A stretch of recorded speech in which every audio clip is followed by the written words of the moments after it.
What's going on, geeks? You're listening to episode 345 of the Geeks Under Grace podcast. My name is Cody Armour. I'm here with Shelley Nollan. Hello. And Lj.Lowery. Yo.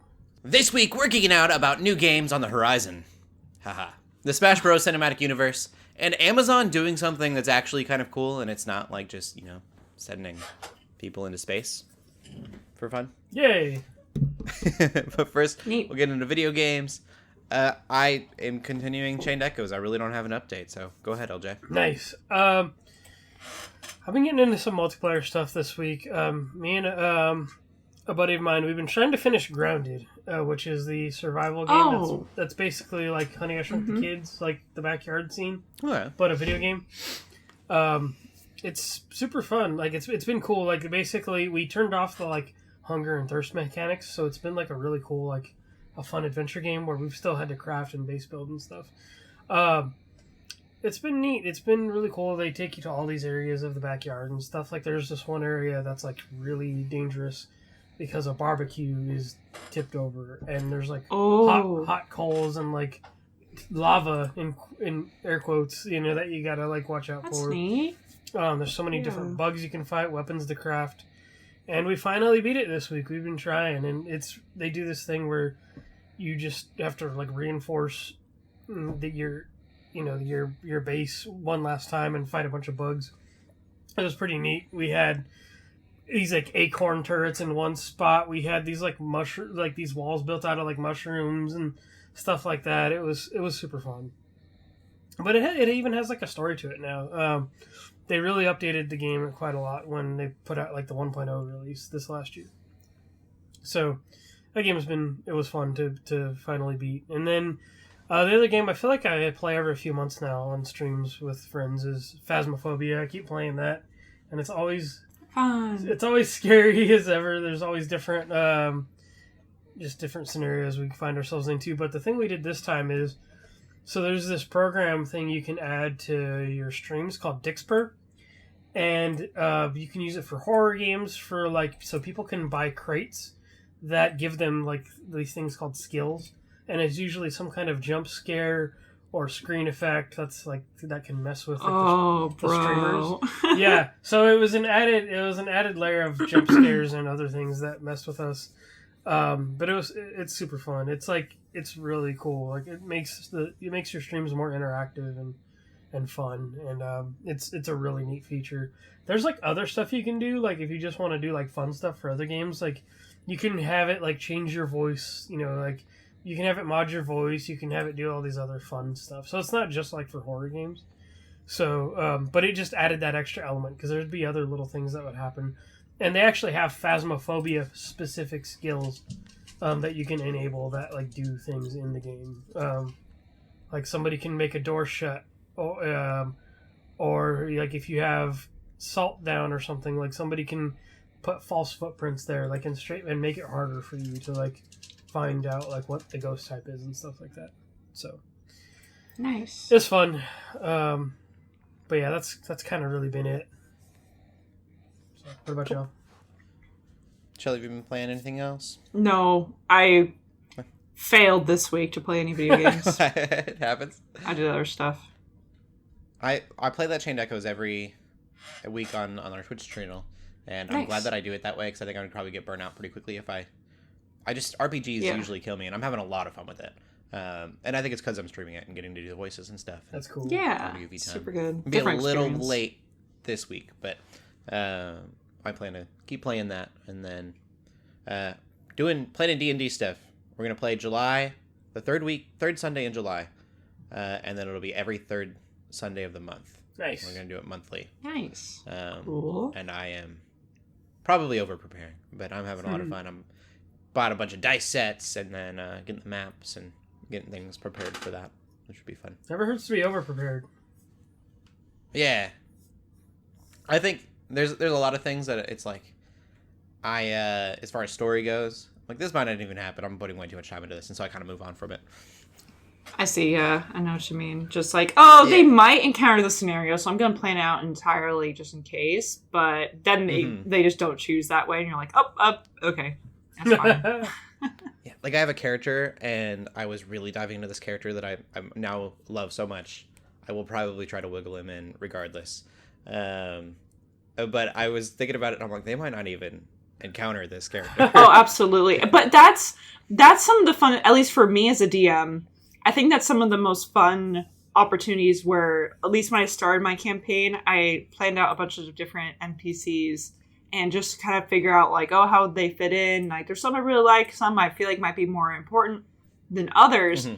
And just kind of the decisions that my players made, and they ended up just kind of grasping onto certain NPCs. That's like, I never planned for that in the beginning, and all of a sudden I have the opportunity to flesh them out more and be like, okay, I didn't have much sort of behind this character before, but now my players really like this person, so now I'm gonna like dive deeper and like make them more important and do all this other stuff. So that's, at least for me, cool. I find that kind of fun. Nice. Where it's like, just make a bunch of like relatively blank slates, and then like as the players are drawn in, you could be like, oh, cool, they're attached. Right. Let's make this a little bit deeper and more important. That's cool. I'm excited. I'm trying to keep myself from, we're trying not to railroad too much, the term that I keep hearing of like keeping everything on tracks. Right. But the sessions are going to be kind of like chapters, and then a chapter could take more than one session, but it'll kind of be these little arcs. Mm-hmm. And so I've got an overall idea of how things will go, and I'm trying not to plan anything, like now that I have kind of this overall idea, try not to plan anything besides the first one. Because who knows if by the fourth one will even be what I think it'll be. It'll kind of, plus I want them to be able to, so they'll do this first one, and it's kind of like Legend of Zelda's Plateau. So you get off this first chapter, and then you can kind of go anywhere. Mm-hmm. And so depending on where they decide to go, what they decide to do first, could probably drastically change the way the story looks. So that's awesome. Yeah, wanting to focus on the first thing first. Not write a novel. That yeah. It's not the plan. But it's fun. I'm really enjoying this prep work for DMing. Yeah, very good. Very good. Awesome. I'm sure I have lots to learn. I'll share it a few months down the road when we get there. Nice. Yeah, we can get into the gaming news. Sweet. We should say pretty slow news week for everyone, I think, this week. Yeah. TV's got one really big one, and to me, that I'm excited about. But there wasn't like a lot going on, and I think you've got a pretty cool one here too. Yeah. It's just there wasn't like 3 or 4 stories we I think from. Last week we had something to geek out about, like all around, and then we had like a lot of news too. So that's why last week's was extended. But we got some fun stuff to talk about this week. The first big one is that one of the leads at Guerrilla announced that, didn't really like announce anything, but in their tweet, it basically said that they're looking forward to more Horizon. This is after the release of the Burning Shores stuff. And so basically saying, like, you know, we're looking forward to more adventures with Aloy and the online experience as well. So they are working on, it sounds like, a separate multiplayer thing, which I could see like co-op, maybe 2 to 4 people like in a Horizon world, like hunting those things. I was gonna say, make it like a Monster Hunter kind of. Yes. Just straight up Monster Hunter, but in a different environment. There is pretty cool multiplayer thing they are working on, and then having those two separated in that sentence, basically to me says, like, to a lot of people, it's like, okay, they are planning on a third game, like a third game itself, and then whatever this multiplayer thing is. So I think it's cool. It's done a lot.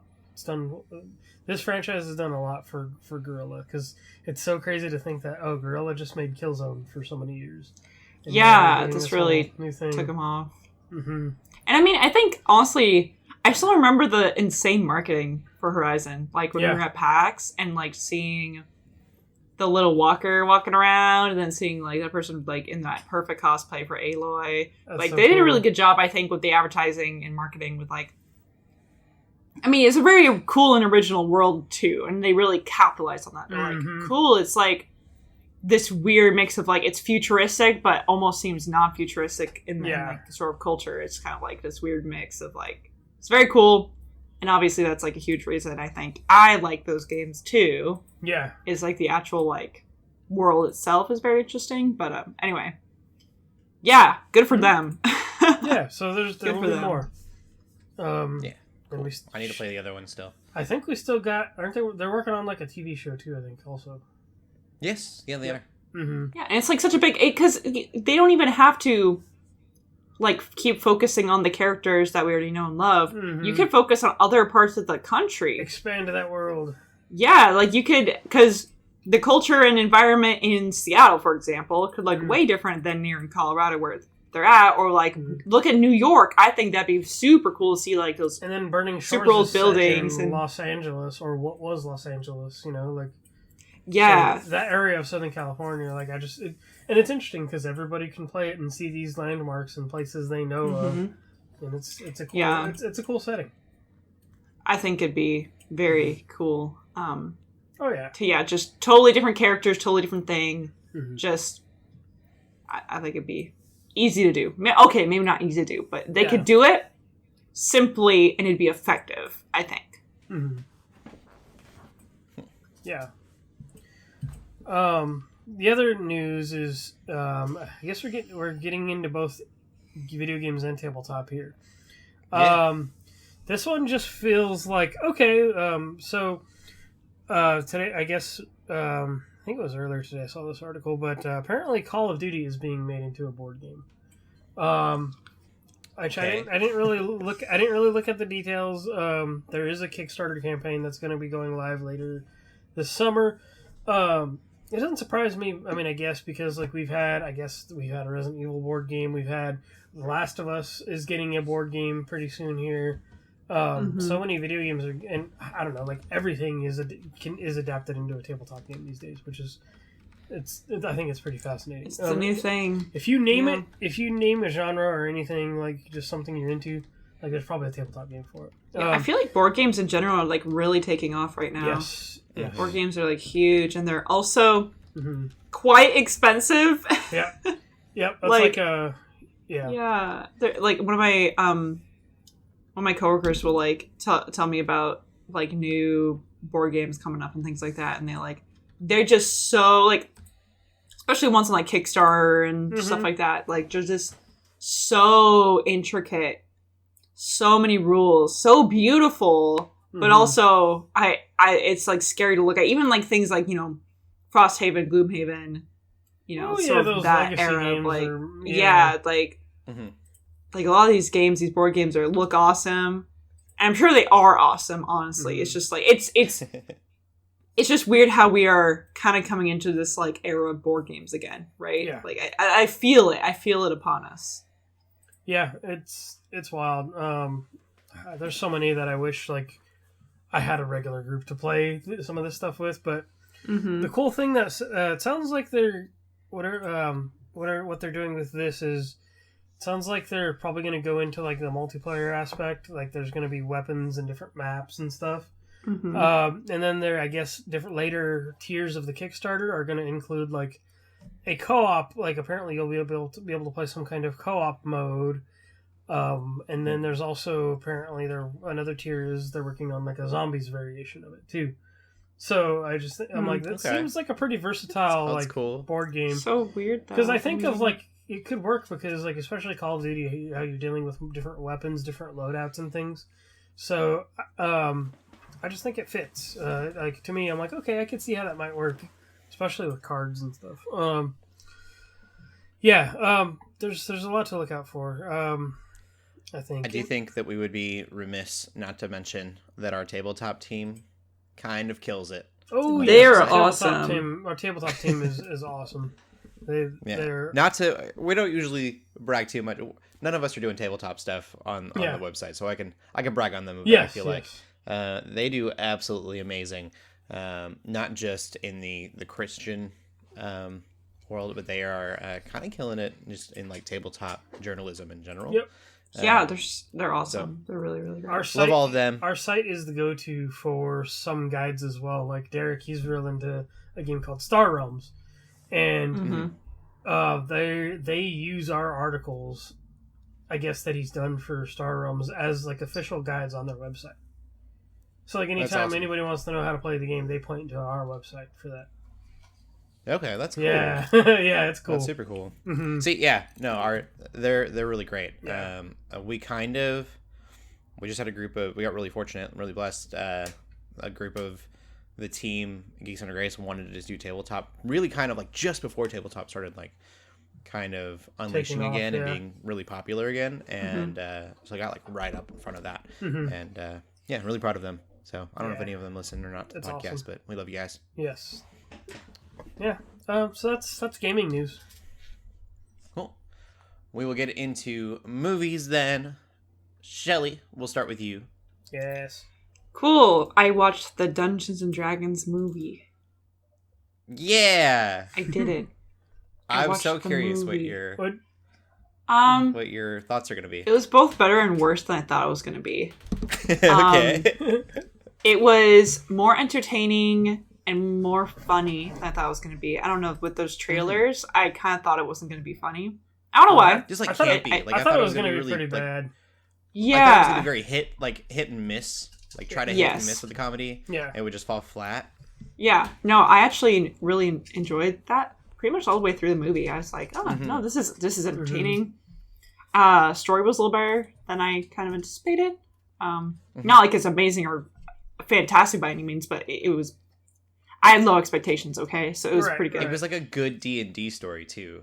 Yeah. Like, it was very Dungeons and Dragons. It like made sense, but that though it's not that in itself, but just the Dungeons and Dragons name, that was its downfall, because I don't know, I kind of went into this thinking, oh, it's gonna be like a party of like D&D characters and they're gonna be like doing a quest or doing a cool thing. That's not what this movie is. This movie is an advertisement for Wizards of the Coast version of D&D.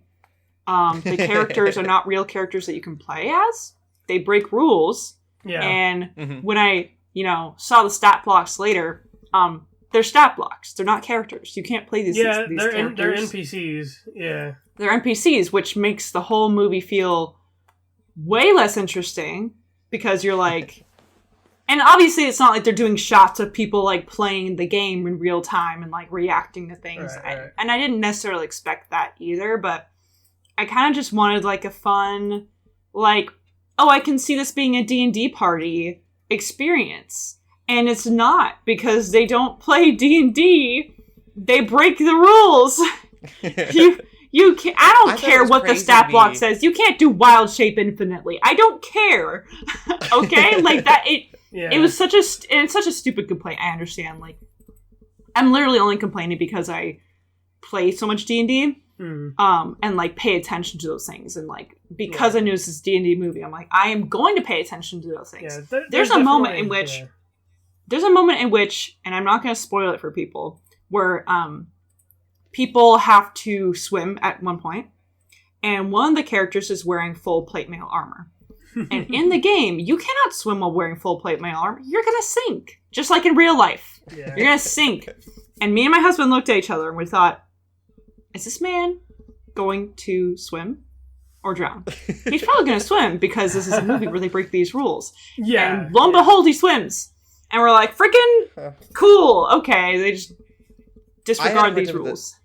The bard doesn't bard. He bards once. I didn't really think about it as barding, but he kind of gives bardic inspiration when he sings on the horse to like I guess. Jamie and I had that discussion. But that wasn't even like before a battle, right? That was right. There's nothing magical about it. He's just singing. But I remember you said that before. You're like, yeah, the bard isn't really a bard, and I remember that. I was like, I wonder what that means, and now I know, because he was not. Yeah, Jamie never bards. Never bards. So that was also disappointing. I think too. Again, it was just missing all the things that I like about D&D. Unfortunately, it's a good movie. It was entertaining, and I did like the characters. So like that is part. I do like that in D&D. I like characters, obviously. But there was no teamwork until the very end, which was baffling to me. I'm like, teamwork is like so integral to D&D, because players are what D&D is about. Yeah. It's not about the rules, not about the characters. It's about the players. It's a game, right? Yeah. So the fact that they didn't really do any teamwork in any of these fights until like the very last like sort of confrontation is crazy to me. Yeah, but it was also like, oh, cool, they wanted to have cool Hollywood shots, I guess. Mm-hmm. But that's not what Dungeons & Dragons is. Like, you're all working together, even if you're bumbling around, messing up. Characters is what exactly. They did. Yeah, they were like just showcasing characters, and I'm like, I don't care. That's not interesting to me. You know? Yeah. So, what I did like, I mean, and there was obviously things I did like about the movie. I loved how the non-human-esque characters were like puppets and mechanical. The practical effects were awesome. Constructs. I love the practical effects of that. I'm a huge practical effects person, so I loved that. I anticipated it would just be a bunch of CGI, but it was really refreshing seeing like this freaking robot bird walk in the room kind of thing. And I was like, heck yeah, we love it. I love it. So I really respected that. Is amazing. It's the most D&D thing ever. Oh, yeah. Yeah. It's right in the meeting. I don't know if it's spoiler or not. I'm not going to say it just because it's so fun. No, don't say it, but people will know what you're talking about. No, that was really great. Again, there's really a lot of enjoyable things. I think the fact, though, that the whole OGL thing almost, went through, right? And they backtracked and they said, no, okay, fine, we'll let, third-party content, whatever. Yeah. But this movie very much aligns with this sort of Wizards of the Coast trying to brandify Dungeons and Dragons. Oh, yeah. Their versions of Dungeons and Dragons with their world, their rules. Like, that's kind of what it felt like to me, unfortunately. And again, I'm glad they did walk that OGL thing back. Like, and I probably wouldn't have even watched the movie if they didn't, TBH, because I was like kind of like not even wanting to watch it at that point. Right. But unfortunately, it just kind of felt like that energy, which was kind of disappointing to me. They did all these name drops of like, Neverwinter and stuff. And I'm like, you know what? I only know that because I played the Neverwinter game those like 3 hours and it was awful. It was they dropped like Neverwinter, Baldur's Gate. And I'm like, the only reason y'all are saying those is because of the video games, I think. Like, yeah, so those are the ones people recognize. Yes, people can do the Leonardo meme and go like, oh, I recognize that. Exactly, yeah. So there are certain, like, the first campaign that I played, I didn't know what to do for a backstory. So even though it was on a different continent, I was from, I don't remember the name of the continent anymore, but Neverwinter's continent. Mm-hmm. And so I did a bunch of, like, I know the names from doing that research. I'm sure no, and it's totally fine to, like, I don't want to make it sound like I'm judging people who do like official content, official campaigns and stuff. Mm-hmm. Like, that's not really my intention, but it seems like the movie cared more about creating their image and their characters under their brand rather than it's a game that players get to play and have fun with, because again, these aren't even playable characters. So it was a fun movie. It was a good movie. But it left a bad taste in my mouth because of those things. And I know I'm just being really, really picky because I am such a big D&D fan and I do pay attention to rules, and people who don't are going to have a really, really good time. So that's my word of advice for everybody out there is if you do play D&D, just like turn your brain off on that aspect and just like try to have a fun time, watching this fantasy thing. Yeah. Cause there are, spells that happen. You're kind of like pointing, to the screen. You're like, oh, I know that spell. Like, oh, they're doing that thing. Oh, he lost concentration. I did that one time. I was like, oh, he lost concentration because I got hit. That. I love that. But that's what I mean. It's like there's some carryover. I just wish there was all the way carryover. You know what I mean? I wish that was the whole movie, which I'll be talking about Vox Machina later. But it's like such a stark comparison. It's like I'm almost grateful that I watched both the D&D movie and started watching Vox Machina in the same week. I think it gives me a really big point of comparison, but I'll talk about that in the show section. Those are my thoughts on the movie. Cool. We started with you. I watched the Mario movie. What'd you think? Mario. Mario Bros. Hello, Mario. The Mario movie. Yeah, how'd you like it? And it is okay. Yeah. Right. I think that it is exactly what it needed to be to succeed. Mm-hmm. Yeah. I still want Charles Martinet. I don't know. I'm genuinely curious why they decided to go with Chris Pratt. And, like, if you're going to make Chris Pratt do a Mark Wahlberg impersonation, then why not just get Mark Wahlberg to do it? You have a good point. He kind of didn't sound like Chris Pratt. So much like Mark Wahlberg. Yeah. It was kind of like they could have just gotten any freaking white guy in there. That's what it sounded like to me. I was like, you could have just gotten any freaking schmuck in this role. Like Mark Wahlberg would have done just as good as he did. Yeah. But Chris Pratt does okay. He does good. Yeah, he does fine, actually. He totally does fine. Yeah. Yeah. I think if you had Charles Martinet do the Mario voice, Shelley, you'd mentioned this, and I was like, that's genius. Had Charles Martinet do not the Mario voice, but a different voice for Mario that was a little bit toned down and less annoying.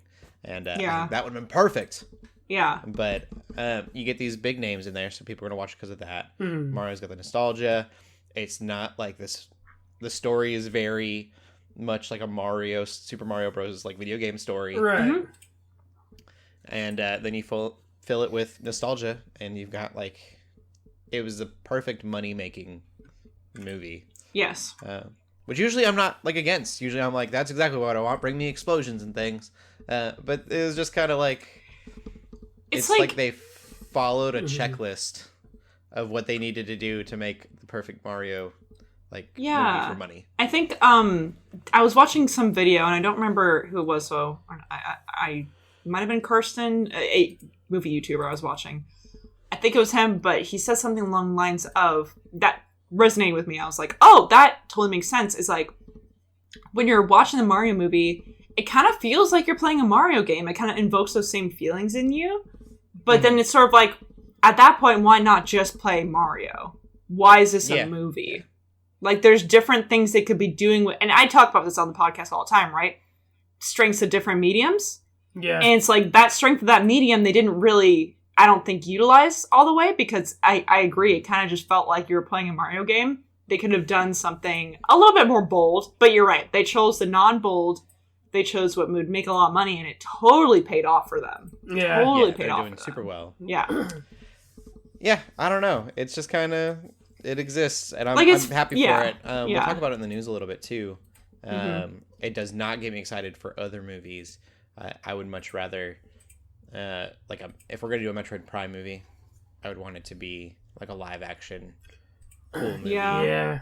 Or a totally different direction that wouldn't work for Smash Bros. Right. For sure. But I feel like that's what we're going to get, is just like these really long cutscenes that'll go into a Smash Bros. Movie. Yeah. That'll be the Illumination universe. It's like the Mario movie was kind of just like, just literal eye candy. And that's all it was. It's just sugar. The Brooklyn stuff right into your weird. eyes. Like, I know that's part of the lore, kind of, but you really didn't need that. It was kind of funny. Yeah. Not gonna lie. It's probably gonna turn into no, never mind. But yeah, it's basically just like total pure sugar for your brain that's like really good in the moment, and then after you leave the theater, you're like, what did I just watch? At least that was my reaction. It sounds like you had a similar I was having a lot of fun with the music. The soundtrack was great. Oh my gosh. Just those little parts where they inserted the original songs like into that was pretty fun. Oh yeah, that was good. I was giggling at a lot of different small things, like Luigi shakes his flashlight just like he does in Luigi's Mansion. And I was like, a lot of Luigi's Mansion nods in there, yeah, that I was was like, fun. All that stuff. And Charlie Day was definitely nostalgic. Charlie Day was great. Charlie was pretty great. He sounds a lot like he's got the higher Luigi voice. Keegan-Michael Key as Toad was really great too, I thought. So absurd. Alright, it's a good movie. It's just like it is. It's a movie. It's alright. I understand your feeling. It's like wow, that was great, but there's like part of your soul's a little bit sad because you're just like, this is all just for capitalism and money. Yeah, you know what I mean. Jack Black, I think, steals the show. Yeah, and that's because I think Jack Black probably fought his way through and got a little bit of Jack Black in there. Yeah. I was talking with some of my friends, and we all agreed that they probably signed him on way before they had any of the script written. And so he got to be like, hey, while we're here, deciding what the movie's going to be about. Yeah. I want rock music playing as I'm, listening to a rock concert. Yeah. This metal concert going on. And I was like, it's not a Bowser thing. That's a Jack Black thing. And it's But again, it's a bold choice, and it paid off, and that was one of the very few bold choices they make in this whole movie. Yeah. And it's the most memorable. Top 100 Billboard. Exactly. That's what I'm saying. It's like, boldness pays off a lot of times. They play it safe the rest of the movie. Yeah. Okay. Let's roll in that. LJ, what did you watch? I haven't finished it, but I was like, last night I had time, and I was like, you know what, I'm just chilling, and I need to watch something before the podcast. So I started watching Bumblebee. Nice, I love Herbie.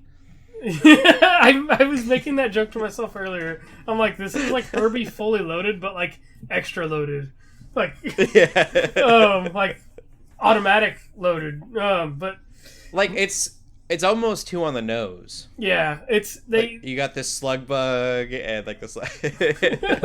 Yeah, I love it. Yeah, it's good. I think I've watched about half of it so far. But I was thinking about that. I was thinking about it the other day, and I was like, oh yeah, that new Transformers movie is supposed to come out. And so last night I was just kind of browsing, and I was like, well, let me go see what Paramount has. I don't spend much time on here. And so I was like, oh, they got all the Transformers movies on here. So let me just start this journey now and rewatch all of the Transformers movies, because Bumblebee's the only one I hadn't like actually seen. I think I've seen all the others. So I think that's what I'm going to do for the next couple weeks here. The trailer for Rise of the Beasts came out, or was it on the Super Mario Bros. Trailers? Yeah. Reel? And my wife didn't even know that existed. Which tells me it's probably not being marketed very much. Yeah. Makes me a little nervous for that movie. It really hasn't. Like, I think, what did we get? Like, I think we got maybe like that trailer that came out around the Super Bowl, probably. Like a few months ago, and like, it's kind of interesting because like I almost think like it's, I don't know if it's like with video games, it's a really smart and bold move to not market much until like a few months before the game comes out, like they did with like Fallout 4 or something. But like with movies, that's almost not really like, you got to show some kind of teaser or something or let people know it's coming. But also like, aren't these timelines like super mixed up now too? Yeah, I think there's different universes. Because so far, Bumblebee just feels like a prequel. But then I know that sort of goes against how the first movie starts too, I think. Right. So I'm just, so that's kind of, I guess, on this journey. It's all strange. Yeah, I think I will say one thing though, is that as someone who, for some reason, is super weird for me, but going to the theater twice in 1 week, I feel like I've seen so much Transformers, because it was an ad for both Mario and for the D&D movie. At least for me, and maybe it wasn't for you guys. But and there were different trailers. There was different ads for each one. It was for the same movie, obviously. But for me, I'm like, if everybody's watching the Mario movie and everyone's getting those ads, you know, that there's something there. It always makes me think of like when I don't see trailers. I'll see trailers a whole bunch and then I won't. And the most notable time that's happened to me was Ghost Rider: Spirit of Vengeance, like the second Ghost Rider movie. Oh yeah. And there were ads for it, and I was so excited. And then there were no ads, and I was like, "When does that movie come out?" Like I haven't seen it in a while, and I was like, "Oh, it came out 6 months ago." Oh no. So I watched bad, the movie. Oh, that is. And bad. I went, "Oh, it's because the movie's terrible." Got it. Yeah. I understand your point now. Yeah. It was so bad. Yeah, so, I don't know. Like, I've been wanting to watch them for a while anyway, so I was like, rewatch them. So I was like, okay, cool. It's a good time. I'm liking Bumblebee so far. It's fun. It's my favorite Herbie movie. So, once I finish it, I'm probably going to start, like, the first one after that. Which just makes you think of those terrible articles IGN's been writing about, like, oh, how to watch this movie in chronological order. And then it's, like, a whole series that just has, like, nothing, like, no prequels or spin-offs or anything. I don't know if y'all have seen those. Yeah. I'm like, Disney Plus overwhelmed me the other day. Yeah. It was Star Wars in chronological order. And was like, oh, cool. But it wasn't just the movies. It was the shows. It was everything. Yeah. See, that's smart. That's smart. But it was good. It is intense. But I was like, I can't. Yeah, it was so much. Yeah. Like, wow, holy content. Mandalorian and Boba Fett were right next to each other, and I was like, well, technically. You're like, well. Yeah. Yeah. It was a lot. Yeah. But yeah, I'm gonna see how far I get through these movies. Just because I've been wanting to rewatch them for a while, so I think that's what I'm gonna be on for a minute. Nice. Yeah. I saw a meme. Not that the podcast needs to just be quoting memes, but it was Disney did what George Lucas never could, make people not care about Boba Fett. It's crazy. That's funny. Absolutely That's funny. maddening. Cool. Well, movie news? Anyways. Movie news. Perfect. Okay, well, we just talked about Mario movie quite a bit. Let's talk a little bit more about that. We already kind of mentioned it. But Nintendo did officially confirm that they are going to be making more movies. Whether that is just a sequel, it sounds like they at least want to do something more than a sequel. I don't know if that includes a sequel to the Mario movie, or if it just means they're going to be doing other, video game series into movies. I mean, it'll work for stuff. Kirby in this style is going to be amazing. Yeah, Kirby. Where I think they're gonna go is, I don't know if it'll be before or after a sequel, but I know they'll probably go with the Donkey Kong spinoff. Oh, yes, they already have stuff broken. Because pun fully intended here. That's low hanging fruit. Get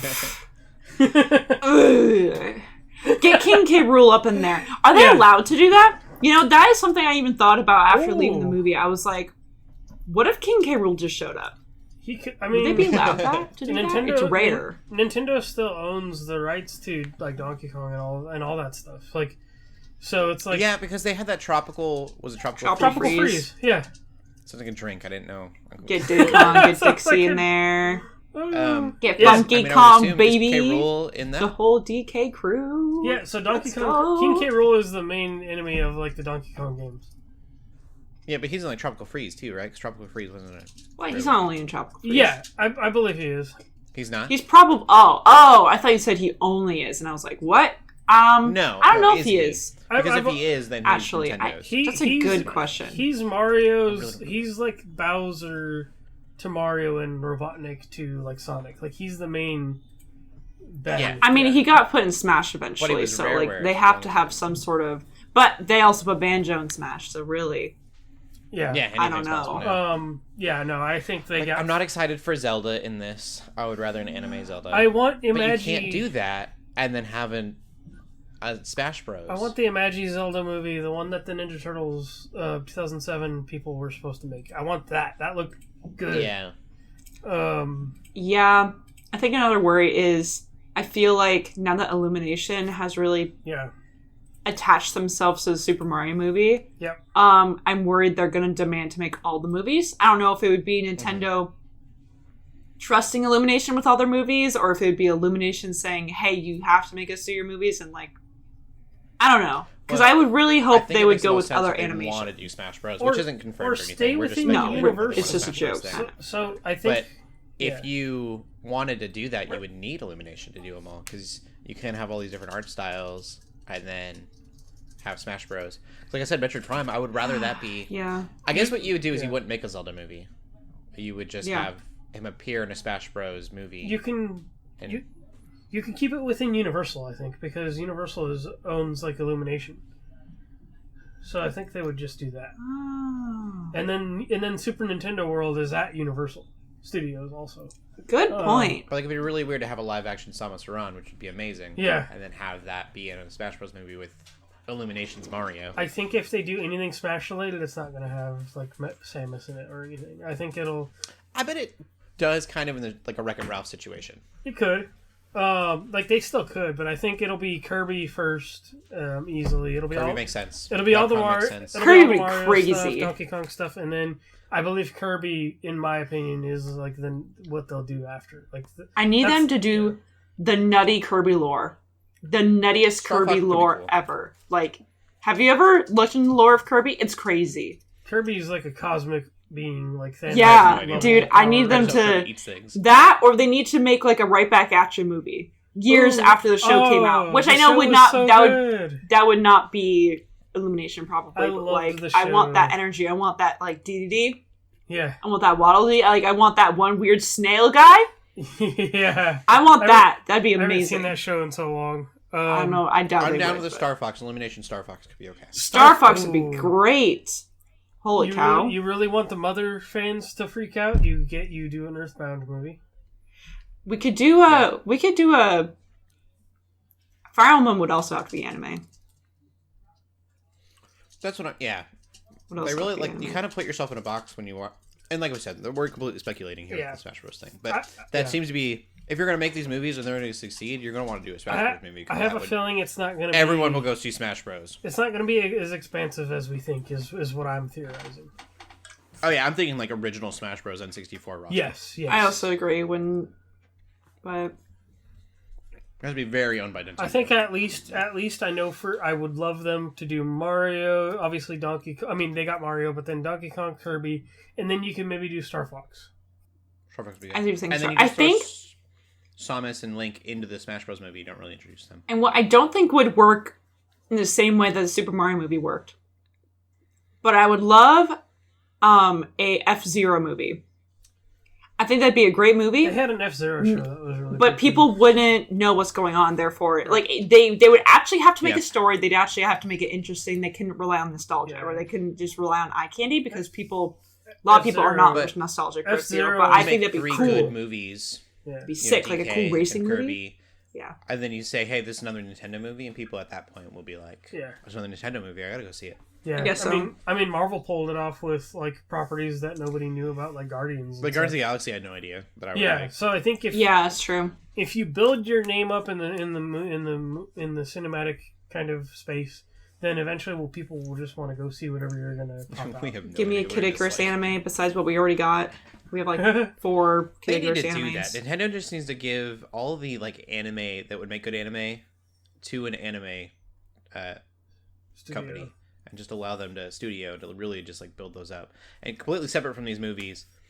They made the manga. Like, Zelda mangas are great. And it's over. They're all out. I have them all. I don't know if I mentioned that. I'm really excited about it, though. That's really cool. There's many things. I can't spoil anything, though. Ooh, okay. They make decisions that aren't... They make creative decisions that aren't in the game that are great. Okay. That's exciting. So I can't spoil it. I'm telling anybody out there, this is me talking about this again, because it's been a long time. If you love the Twilight Princess game or played it at all, or even if you didn't really like the gameplay but you like the story, get the manga. All of it's out now. It's all out. Okay. After starting in like 2016, all of them are out now. You can get them all on Amazon for like $12 a pop, I think. Maybe even less. It's very worth it. A lot of those would make just good anime. Like, yeah, it would just be fun to see them in. Yeah. I mean, F-Zero had its own show too. Had an anime, and I enjoyed it. Mm-hmm. I think it was short, but yeah, it just makes sense. Yeah. Anyway. Yeah, it's like what they do with Castlevania. Yes. Yeah. You know, which I never watched. Real but, anime studios to do them, but yeah. Yeah. Japanese anime studios. Speaking of Japanese, I don't know. Go ahead. Kaiju, baby! We're getting more kaiju movies. Yeah. We're getting Godzilla and Kong. We're getting them together. It's called new movie's called Godzilla X Kong: The New Empire. It's just a teaser so far, really. I don't think there's a trailer out there yet, but it looks pretty interesting.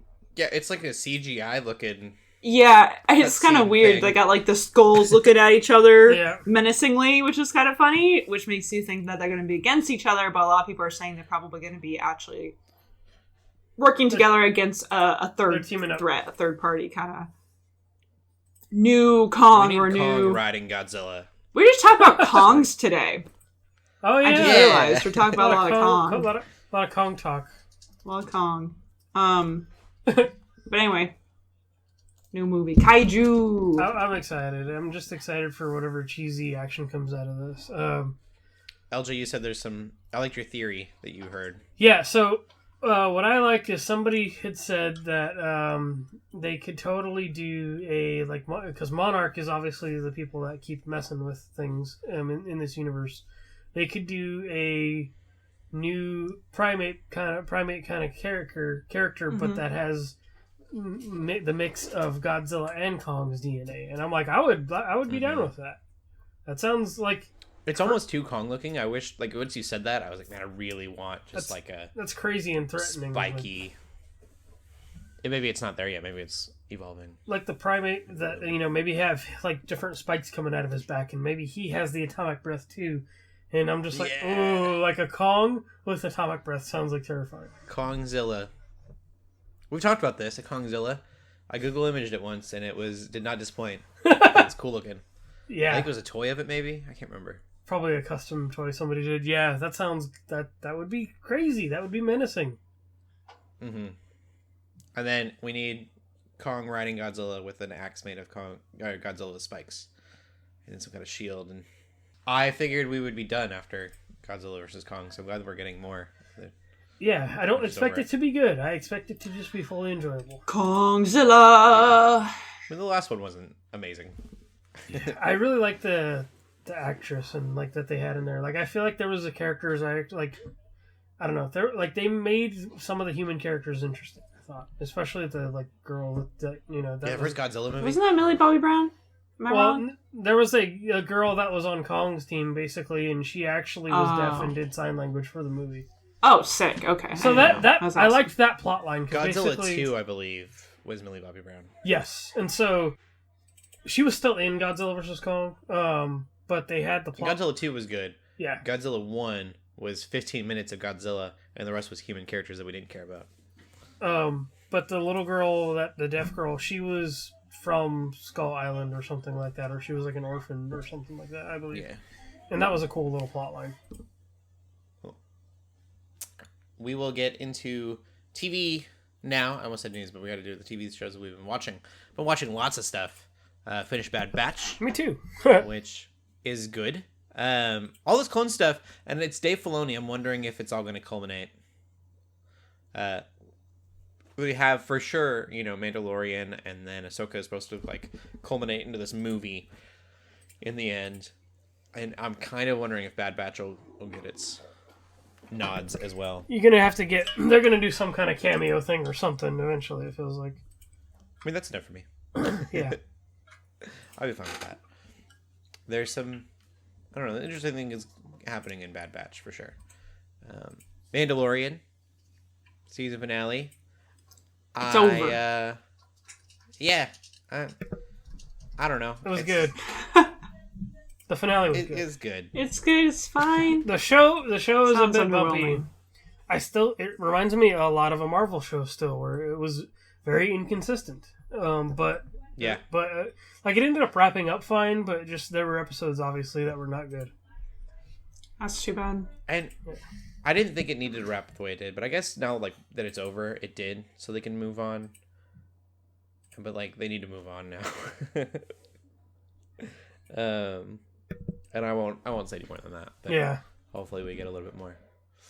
I've also watched Demon Slayer. Watched a little bit of My Hero Academia too. Oh.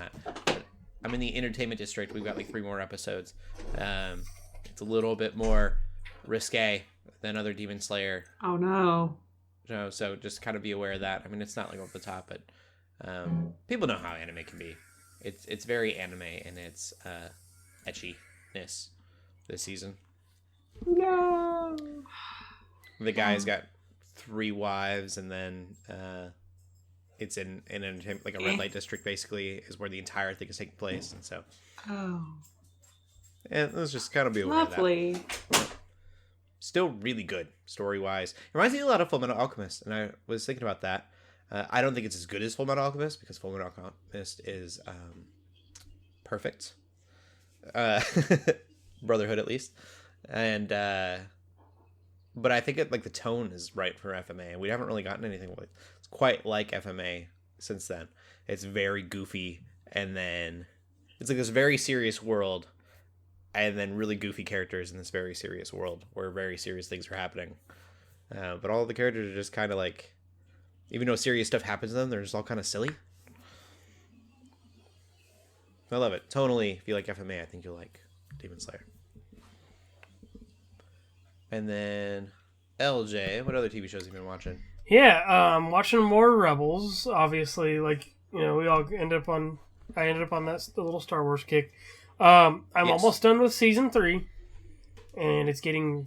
I mean, it has been good. It just keeps getting better and better. I feel like the more I watch it, there are some episodes that are a little more filler, but it still feels like the plot is moving along somehow. You get to see characters grow. I'm finally starting to get into some of the stuff that people talk about in relation to the Mandalorian, especially articles and things about the Darksaber, and Sabine's character as a Mandalorian as well. Mm-hmm. You really get a backstory and a feel for every character in the show, and I think it's very well written in that regard. Like I think I'm almost done with that and headed into season 4, so that's getting exciting to be nearly done with. And it's only 4 seasons, which I think is still cool, instead of like how Clone Wars was like so many. Yeah, and then so the other thing, Mando, we talked about Mando. The other thing I started watching just because I watched that trailer for the movie, and so they are doing a movie based on Knights of the Zodiac. Saint Seiya is the series in Japan, but I saw this trailer for this movie, and it's got what's his name? Actor that dies in everything he's in. Oh, Sean Bean. Yes, yeah, it's got him in it, and another actress. But basically, the plot for Knights of the Zodiac is that there are these warriors that are like Greek based. Like basically, it's almost like a Power Rangers-esque kind of a thing. Like the show originally came out in like the 80s, so it's very metal influenced. Like you could just tell.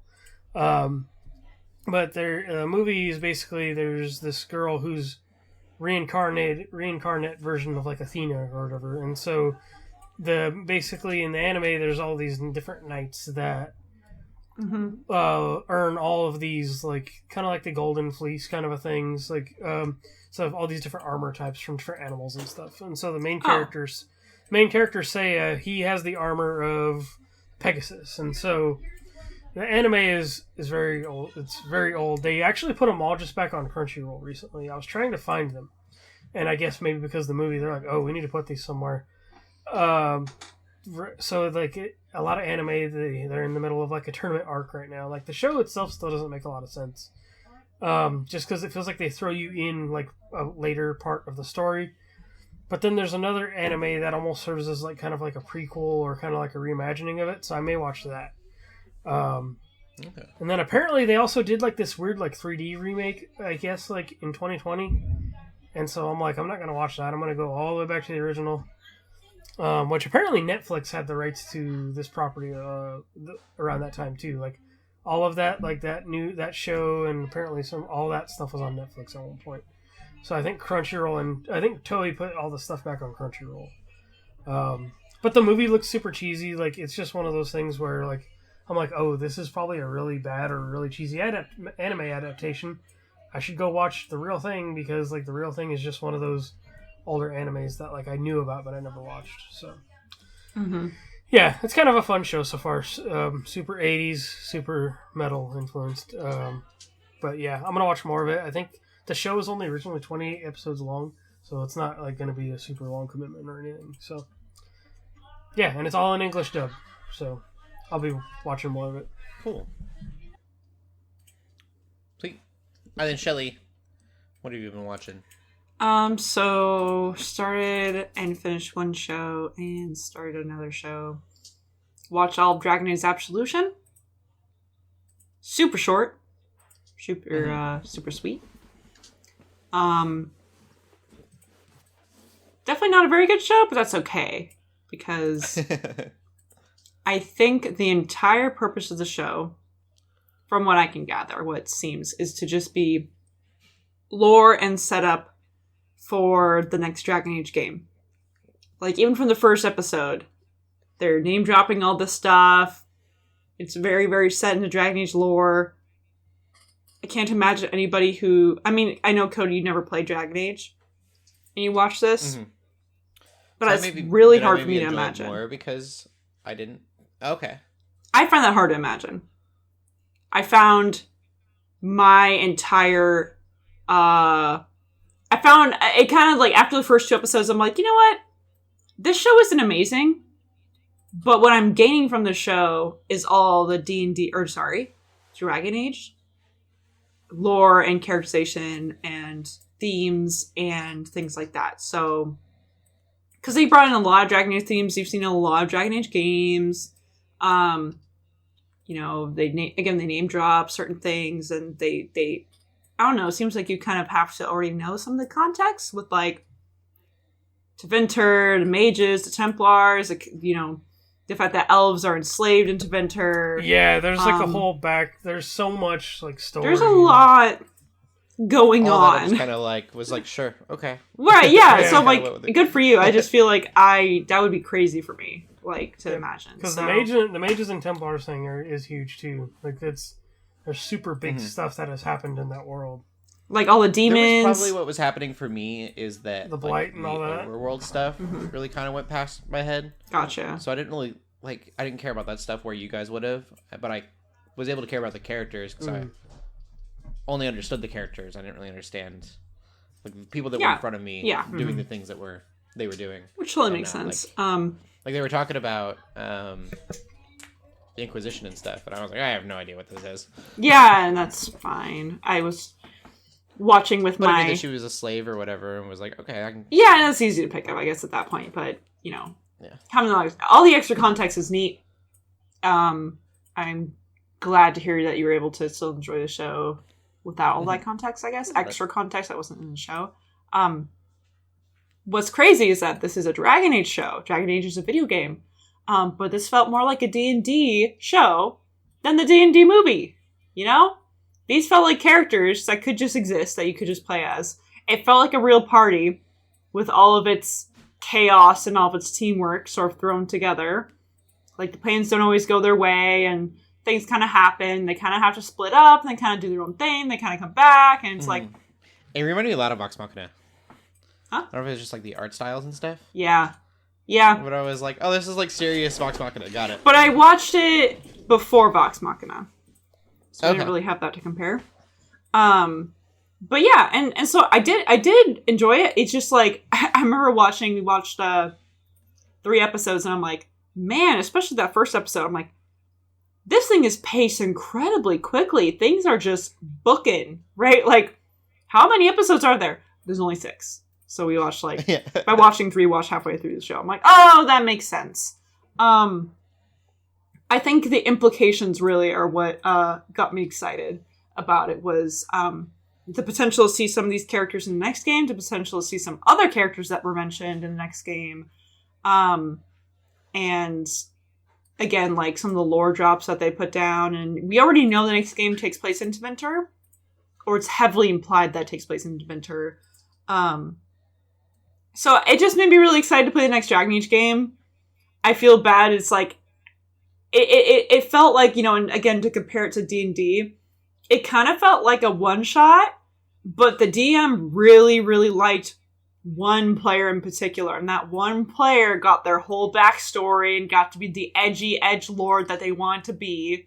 You know, that main rogue character got to just be the super duper edgiest edgelord ever and get to, like, explore this whole backstory where there's, like, oh, and this is the thing from the past that you run into, and this is something from the past that you run into. Then the other characters are like, what the heck is going on? Like, which I thought that was kind of funny. But again, so overall I enjoyed it.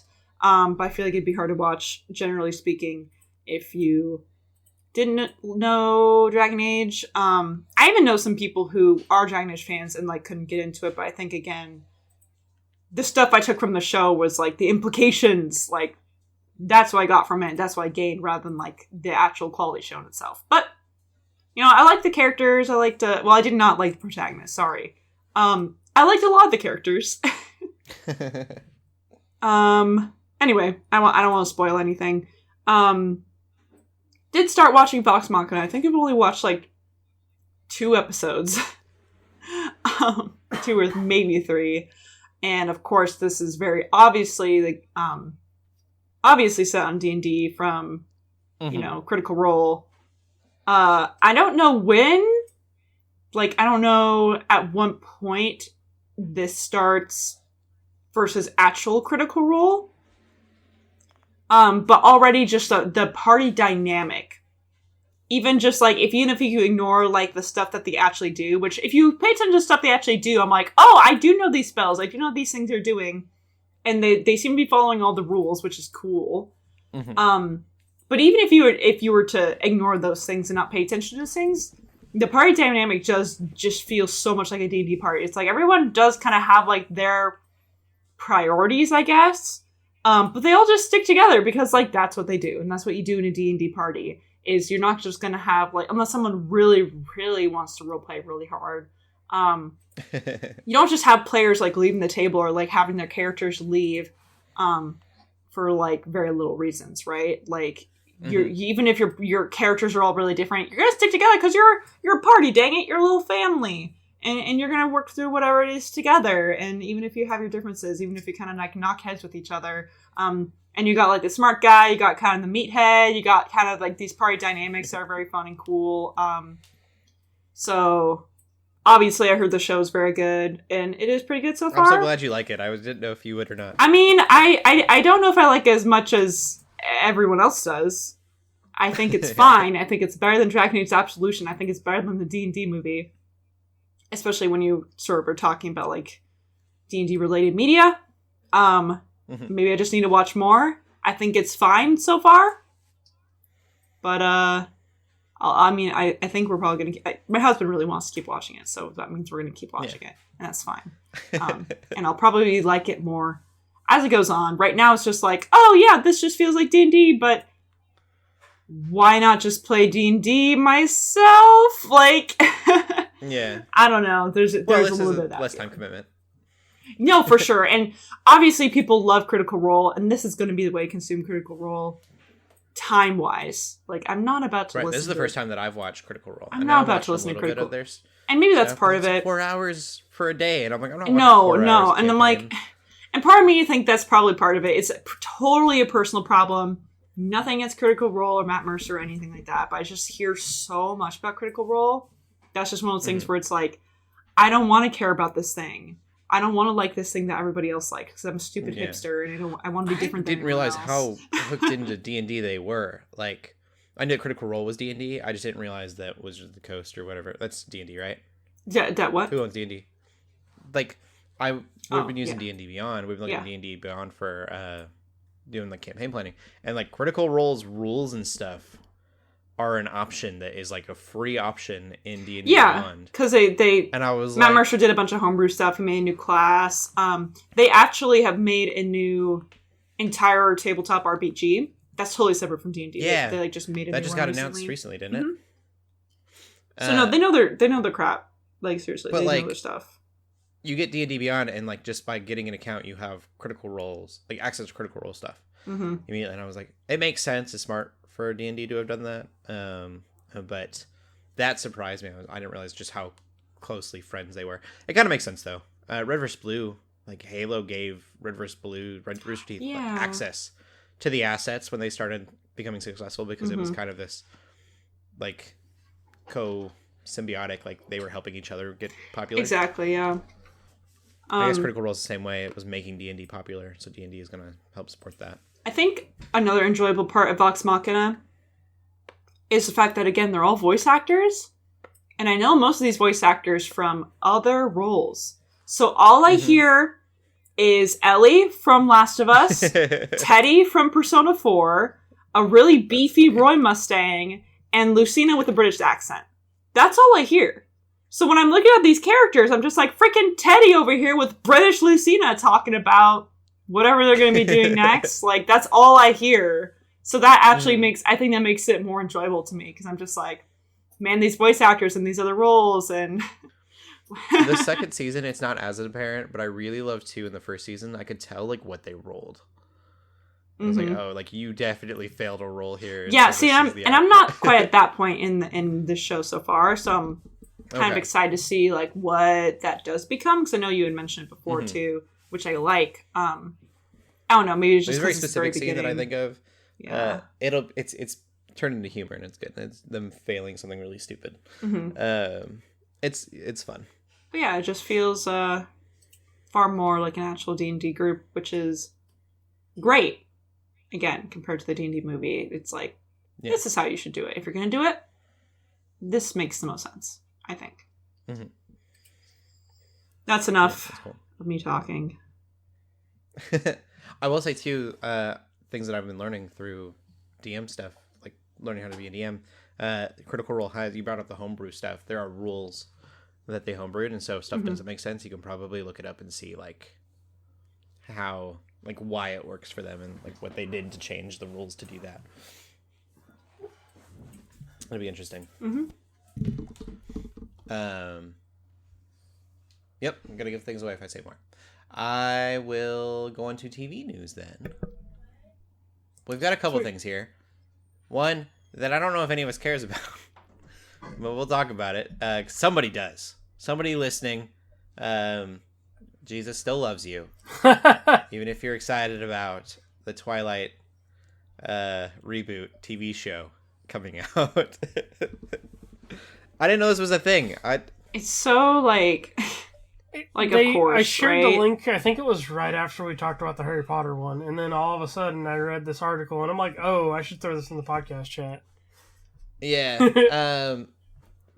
It's announced. It's about all the details we got. It's from Lionsgate. Yeah. LJ, you mentioned that Lionsgate streams some stuff on Peacock. Yeah, I have a theory that because the John Wick show, The Continental, is going to be on Peacock. So I have a feeling if they're going to be working more with them, then that's where this show will go when it actually gets made. Cool. I mean, that would give Peacock some, like, reason to exist, for sure. Yeah. That's the thing. I don't know. There's not a lot of details. That's all we know. I just think that this is a better idea than Harry Potter because, like Twilight, sure, Harry Potter was well done. Twilight sure has a place in people's hearts, like in certain people's hearts, but it's not as iconic as Harry Potter. Nowhere near as iconic. It's. I agree. It's a particular era, but it's iconic in its own way. Yeah, and I don't know. The magic that is Twilight would be removed in a show. Because the reason you watch Twilight now, the reason I watch Twilight now, is to laugh at it and have a good time. It's so funny. Yeah. It's so awesome. So if they were to try to, like, make a new show and try to make it like the books, I don't know, man. It's just gonna reveal how weird and creepy it is rather than how funny it is. Because it's the performances that are funny. It's the direction, rather. Like, obviously Robert Pattinson and Kristen Stewart are great actors. People try to say that they're bad actors because of these movies, but it's all in the direction, right? The directors were like, no, you need to act this way, you need to do these things. And obviously it was like one of the first breakout hits too, so like sure, maybe lack of experience is part of it, but man, I love Twilight. That movie is so funny, and I just feel like if they were to, like, there's iconic scenes in that movie, there's iconic lines in that movie. If they do a show and they don't have Hold On Tight, Spider Monkey, I'm gonna lose my mind. Like, they're taking away the heart and soul of Twilight at that point. Like, man. I mean, the movies are definitely a particular thing too, because like a lot of people went to see those movies. Those movies did so flipping well. Yeah. But I feel like my worry with this is you can turn it into some freeform teen drama. Yeah. Or like a Teen Wolf, instantly. I think Mm-hmm. And so I just think if it ends up being really well made, that's what I want to see. And yes, it would be kind of awkward, especially because the books were totally from Bella's perspective. But I just hope except that one last one that they made. Oh yeah. That's from Edward's perspective. Yep. Yeah. Mm-hmm. So it's just like having read, like I read a couple of the books and I really enjoyed them. Like I read the first two, I think, and I'm like, oh, I think they have the potential to do something much cooler. Maybe I don't know, like. Those movies were very silly in a lot of ways. I just hope it turns out to be something really, really cool. I think because I want more vampire and werewolf stuff, but like I love vampire and werewolf stuff. It's true. Yes. I'm a sucker for that stuff. Yeah, but like it's Underworld. I think you're right though. I think making a show of this, it would kind of quickly turn into something like Teen Wolf or something. It really could. I don't know if that's a good thing or a bad thing. You know what I mean? Yeah. It's different. Yeah, I think it has more room for potential than the Harry Potter show does. That's for sure. That I also agree with. I think people would be far less upset with them making creative decisions there. Yeah. Because who knows? Maybe they would just take like the first book and then kind of run and do their own thing. They could just do that and just take inspiration and like change most of stuff. Whereas with Harry Potter, I feel like people are going to want that to be very much in line with the book the whole time. And then we know J.K. Rowling ain't gonna budge either. So, and she will try to do some crazy stuff too. You're right. You're right. Yeah. Yeah, I have a little more faith in the. I think the Twilight thing could be. Yeah, like I said, it could be better. Mm-hmm. Yeah. No, you're right. I think you're right. It's just weird. I'm glad you're excited about it, LJ. I hate nostalgia baiting. I don't know that I'm necessarily excited. I'm hopeful. Yeah, I'll throw this out here. I've never seen any of the movies. You should watch Twilight. Just the first one. That's all you need to watch. Yeah. I don't know. It's something special. I've come this far. Maybe someday. The other thing that's in the news isn't really about a TV show. It's just about a TV streaming service. And it's something that I'm actually genuinely excited for. It's something that I'll probably end up using. And that is Dialogue Boost from Amazon Prime. And so you'll get your Prime Video, you'll watch a show, or like Tenet. If you ever watched Tenet, you can't hear anything they're saying. And you can turn on Dialogue Boost, which will make the dialogue of that show louder. And to me, that's amazing. Like, there's so many times where I'm like, I can't really hear what they're saying because of the music and stuff. Yeah. So I think that it could be really cool. I cool. want Hulu to adopt this, or just other things to adopt this, because, in a movie or a show, they could be them. Like, they don't proprietary. Yeah, or maybe hold the rights to it or something. But you watch a show and everybody's talking real low and you can barely hear them, and then the commercial is like 20 times louder, or the ad in between whatever you're watching, and it is insane. And then you find yourself turning the TV up and down. It's crazy. Yep, you're right. Yep. So that's more about the advertisements just being annoying. Or like the sound mix, or just the way the sound. I don't know. It's just. This is more about you're talking about whispering in a show, and then them making the whispers louder. Right. Like, hopefully it balances out to where I'm not as jumped out of my chair when a commercial comes on. Mm-hmm. Like, I don't know. Yeah, the music is so loud and the voices are so quiet. Yeah, because it's mostly those talking. I've caught myself. A lot of my friends use subtitles, and so I've been using subtitles more and more just to catch things in the background that I wouldn't have before. So I don't know. One thing that I think is really curious about this too is it doesn't say that it's going to use AI, but I would assume it has to be using AI to capture the voice from every show ever, and then make it louder. Even from an editing standpoint, I think about this just having editing audio, obviously, right? So all you would really need to do is, with AI technology, is amplify the sound just a little bit, just a slight amplification, and let that work do itself when you turn the sound it's got to figure out whatever the voice in that sound bite is. Yeah. So just if there's some kind of setting, if you want this, whatever they decide to call it, adjustment feature on, if you hit on, then maybe it'll pick that up and just raise the amplification a little more. Because it sounds, I don't know how it works, obviously, but it sounds like it wouldn't be difficult to have. Yeah. It might make the speech a little bit clearer too. It was kind of unclear about all that, but this is cool. Yeah. I'm a big fan. I'm a big fan of universal design, and this is just another example. Accessibility, accessibility. Because guess what, guys? Accessibility doesn't just help those who are really in need of those helps. It also helps everybody, right? Yeah. Everyone can benefit from subtitles. Everybody can benefit from something like this. We love more accessibility options because it doesn't. For those people who need it, yes, obviously, but fact is, it helps everybody. So it's just always better to have. For me, I have ADHD, and that's not something you would think of accessibility kind of things for. But if I could hear the voices a lot better and not be distracted by the sound effects, that helps me stay focused on what I'm listening to. Yeah, totally. And that's just one of millions of different reasons why this would be helpful. It's crazy. Before, right as AI was starting to get big, I think Giant Bomb was talking about it. And we started discussing just the idea that you could, they're talking about video games, obviously, because it's a video game podcast, but you could play a game and you could just decide way into the future that you want that to be a 16-bit game now. And so then it processes and it turns your game into a 16-bit game. Or just on a developer side in a much smaller scale. And I think we'll see this soon, especially with Unreal Engine.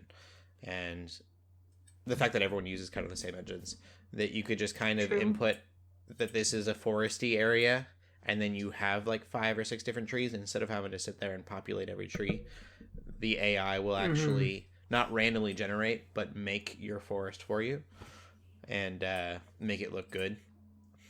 Yeah. Like, AI is gonna be really crazy, and that kind of stuff. So like, I know AI can be kind of scary. There's some definite like, I definitely see the precautions people are taking. Yeah. With, AI stuff, but when it can do something like that, where you have like the workload is so heavy on game developers already, it's gonna make that easier for them. Right, and hopefully, like, it's a tool tools like this. I mean, I guess, like, I know you're talking about the video game thing, but like, AI tools, I think should be used to like definitely help people or inspire people, not necessarily to do the work for you.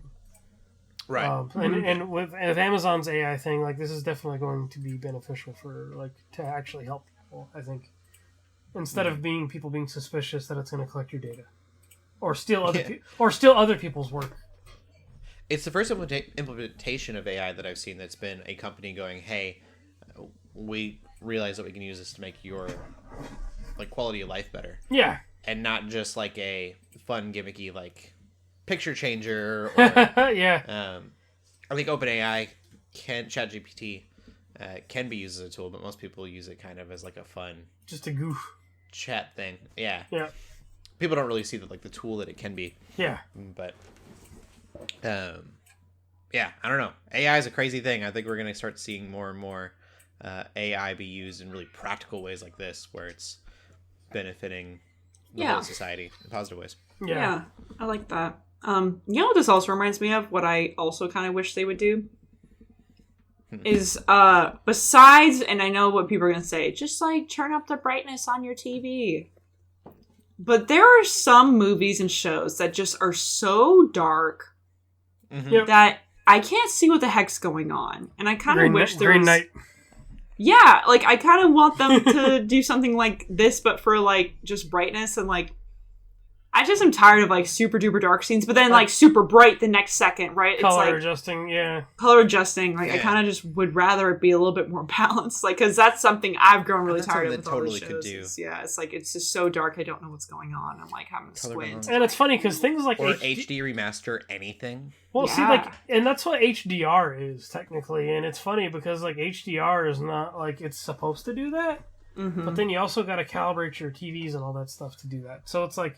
That's half the time, you know, most people, like, there was a complaint about one of the Mandalorian episodes or something, right, recently, and I'm like, I didn't get that problem at all, you know, like, so, I mean, there are definitely shows... Game of Thrones had an episode that was pretty bad. So there are shows and movies that do obviously have that problem universally, so it would be nice to have some kind of correction like that, or some kind of, like... Yeah, because you can't manually, like, if you go in and you just take, like, the brightness up, then all of your stuff looks washed out. It affects everything, yep. Yeah. You're like, I just want the darker stuff to be less dark. Mm-hmm. I usually, when I'm playing a video game, I don't like caves and stuff to be, or to where I can't see. Yeah. And so I usually wash out my game for the mere fact that I'm going to be playing a lot in the dungeons or caves or whatever, and want to be able to see what I'm doing. Oh, yeah. Yeah. Well. We haven't done a GUG cast question in a while, and it's towards the end of the podcast, and no one's probably listening at this point. But hashtag GUG cast. What are ways that you'd like to see AI get implemented soon? Well, you can tweet at us on our Twitter. We haven't done that in a while. Know. Yeah. It's still there. Twitter still exists. Yep. Or we have the GUG cast questions on our Discord as well. Yeah. Just the Geeks Under Grace Discord. I think you can find that easiest through geeksundergrace.com. Getting into the community tabs and stuff. So, LJ, where can they find you at? You can find me on Twitter, Instagram, TikTok, and Twitch under LJ the Paladin. And Shelley? You can find me on Twitter at TheShellshock24. And you can find me on Instagram at Cody Armour, and then on our Twitch channel, twitch.tv/Geeks Under Grace on Wednesdays. Keep gaming, keep praying, and God bless. Bye. Peace.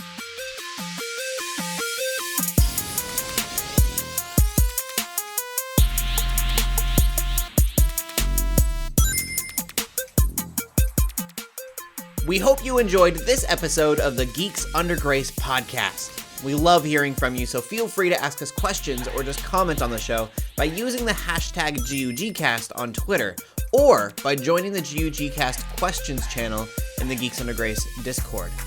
If you like this episode, consider leaving a review or rating of our show on your favorite podcast app.